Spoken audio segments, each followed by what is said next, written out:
Day 15 of the summer shred. I haven't been on it for about 3 or 4 days or so. Two reasons why. One, I had a massive spot on my head. You can still probably kind of see it. I have been blessed in that I've had a few viral hits in the past, and I just, honestly, it was like I had another head. So I just thought, Joe, let the spot go down a little bit. The second reason was, obviously, I've just been blessed of becoming a father, and my house sometimes isn't the best place to be able to do this stuff, but I won't let that stop me. And today I want to talk about, when it comes to weight loss, something people don't want to hear sometimes. And that is that sometimes you have to get comfortable getting uncomfortable with weight loss. I think when people go with the mentality of, I'll just do what I can and what I know, like that's fine. But that is quite a restrictive process. And as I say quite a lot on here, it's about being progressive. It's about using our body, using the predictability of our body. We know it gets better at things it does consistently over time, and putting ourselves in environments to do that. I don't think it's possible, it's the wrong word. I don't think it's very sustainable to just go in a calorie deficit and hang around, okay? And post-weight loss surgery, of course there's a recovery phase, and of course there is an aggressive amount of weight loss in those early stages, okay? People average in 3, 4, 5, 6 pounds a week sometimes. And that is without exercise. So I think it creates this illusion that we can just kind of get by. But weight loss should never be about getting by. It should be about thriving and taking ourselves to the next level. And the best way to explain that is stories from my own life, okay? Like, I've always been keen to talk about this sort of stuff. I've spoken about it on a couple of podcasts in the past.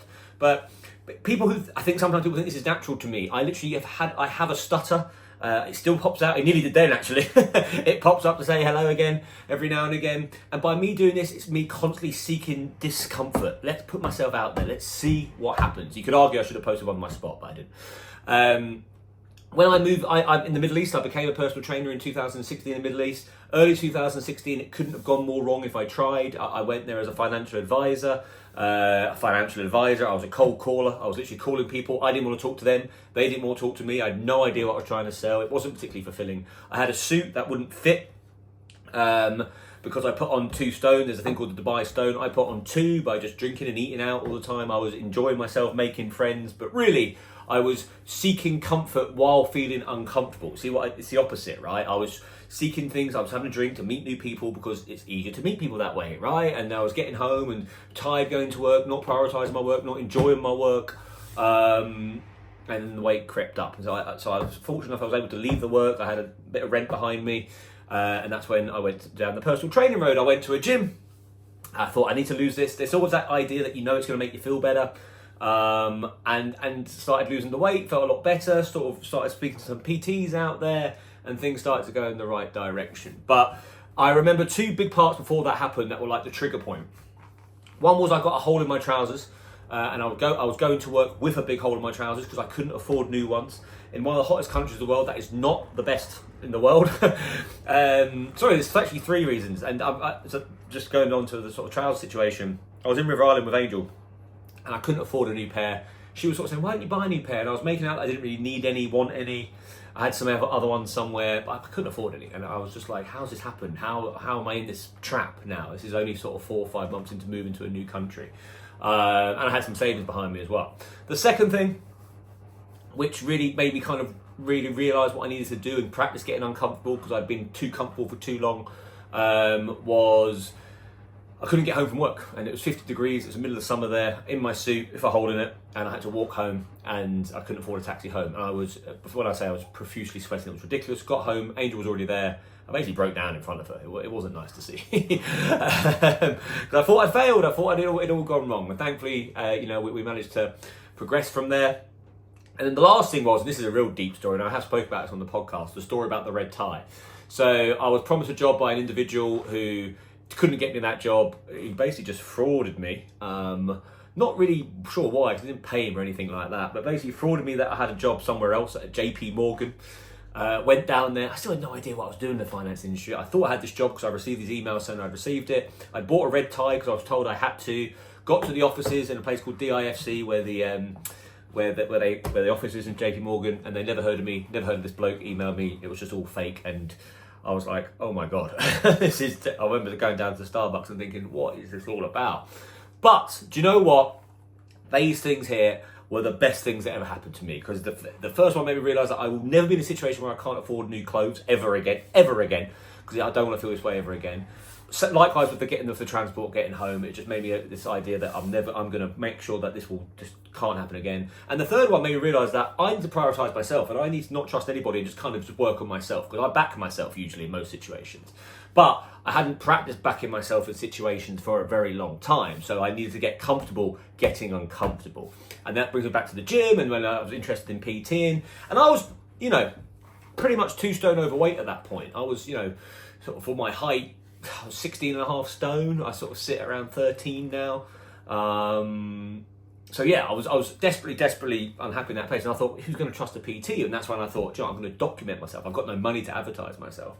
I will document myself losing the weight, and hopefully people will come along. And that kind of worked. It worked pretty well. And we've progressed and gone from strength to strength from there. And I love what I do, and I could do it, all day, every day, talking to people. I find it fascinating. But the reason why I can help people is because I've been there, I get it. And when I hear people sort of sometimes say, I don't really want to do that. And I'm not saying you have to do anything crazy or dangerous or above and beyond or anything like that. But the idea of put yourself into a fitness environment, or maybe saying no to situations sometimes, the art of saying no. Not just, drinking every single social occasion, hoping you're going to lose weight every now and again without exercise. It doesn't make a lot of sense to just eat less all the time. Like, it's not a proactive approach. Yes, of course it's a calorie deficit. Of course it is an element of restriction to diet. But it doesn't mean to be the be-all and end-all. As I always say, let's eat more protein. Let's concentrate on things like our sleep patterns, which can be quite uncomfortable to start with, because people who stay up late tend to like to stay up late. Let's look at our environment when it comes to our food groups. Do we have to go for a walk? Do we put exercise, which is a very proactive thing to do, into times when we are more vulnerable with food? It's very hard to break bad habits. It's very easy to build new ones. Let's try and build new habits to drown out the bad ones.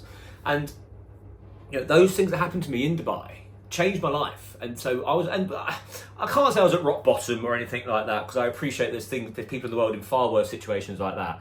But having no money, feeling very overweight, with clothes that don't fit me, in the hottest country in the world, one of the hottest countries in the world, it felt pretty low. And it felt like the only way out was to go home, be comfortable, go back to mum and dad's, and go back to the job I did at back home. And I'm very grateful that I moved to the country, and I was basically too embarrassed to do that. So I had to kind of think outside my box a little bit. So a few things I want to touch on in this video. I've gone a bit deep, right? But I want to explain my story, where I've come from, what I've done. I could go, and I will go down other avenues on later videos about how I try to go above and beyond doing endurance events to prove myself in the industry, and why that's not a good idea, and how I've always compared myself and why that's not a good idea. This constant seeking of approval, even on social media to a certain extent. I post these videos in the early days of YouTube, and I don't even know how many people are going to watch them. So that's gone now, and I'm so much better for it, because all I care about is me, and I mean that in the right way, in the right selfish way. Of course, I care about my daughter and my family, and I want to progress to new levels. I care about my patients and the clients and my job and my business and all that kind of stuff. But it's channeled in the right way now. I compare in a healthy manner of, trying to find better ideas to make my own life better, rather than going, that person's doing better than me, and beating myself up. It's all part of it, right? I understand there's ways of doing many things in a healthy way and an unhealthy way, whether it be weight loss, comparison, or whatever. And I'll touch on that later on, because there is more to that sort of side of things when it comes to the story.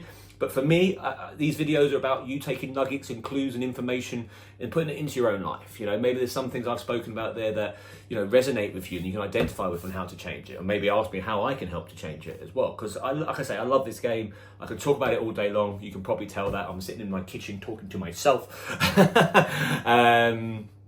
But yeah, because to kind of sum up this video, because I've gone around the houses like I do sometimes. Get comfortable, getting uncomfortable. Because the more you do that, the more you seek discomfort, the more you get better at it, which compounds over the course of time. I'm not sure if that actually made sense what I just said there. But as someone with a speech impediment who does videos, who has done public talking these days, terrifying. I'd rather not do it. The classic analogy I always use is my wedding speech. I was terrified of my wedding speech 5 minutes before I went on, and it was probably one of the best 15 minutes of my life. That's the story I'm talking about there. Put yourself in these situations, thrive in these situations, figure it out, and there is an element sometimes what's the worst that can happen. And with weight loss, it is that if you are thinking, I won't do that because I don't really want to, that of course there's a balance there, but we need to be doing rather than just restricting. I hope you enjoyed that. I hope there was some nuggets of information there. All the very best from me, and I look forward to seeing you soon. Bye-bye.